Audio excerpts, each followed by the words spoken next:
Exactly, we're the broke team. We're here to rock. Broke team! Broke team! BT. Yeah. Shout out Dante Boxing Nation, baby.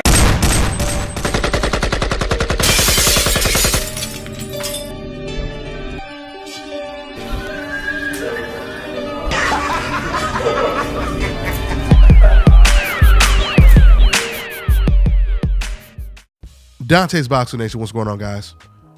Well, it turns out it wasn't all bad news for Adrian Granados because according to Bob Arum, now Granados is in the Terence Crawford sweepstakes and he just may get a shot at the champion at 140. That would be big for Adrian Granados, at least another big payday for him, right? So Bob Arum just recently said that negotiations with Crawford and Felix Diaz, or at least he implied that negotiations between Crawford and Diaz are not going so well and they're looking for a backup plan, which would be Adrian Granados. Now, me personally, if I had to pick which fight I wanted, I would prefer Crawford versus Diaz because I truly believe that Crawford, or I should say Felix Diaz, would be Terence Crawford's toughest competition to date. I truly believe that. He's a gold medalist, Diaz is. He has a very unorthodox style. He can fight on the inside, he can fight on the outside, and he's very powerful. So that would be a very tough fight for Terence Crawford. Now, the Granados fight, I mean, it would be a good fight as well. I mean, we've seen that Granados, he just fought Broner tooth and nail. It was a very close fight, even though Adrian Broner said that he broke his hand in the first round. Nevertheless, it was still a very competitive fight, and you have to attribute that to Granados. Now, with all of that being said, this is the big question, though.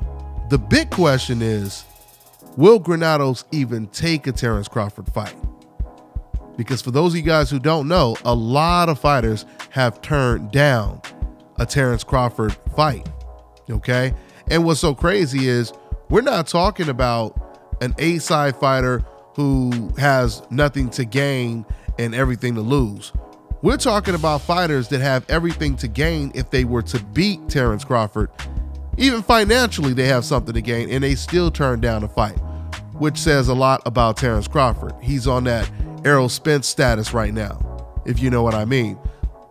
And because skill recognizes skill, I am sure Granados is already saying, Adrian Broner ain't no damn Terence Crawford, okay? He knows that it's a whole different ball game if he gets in there with Terence Crawford. He knows this. Anybody knows that. So, but you know, I think Granados will take the fight. I mean, you know, it's still win-win for Granados. You know, if he loses, especially if he can make it competitive, he gets even another payday against someone else.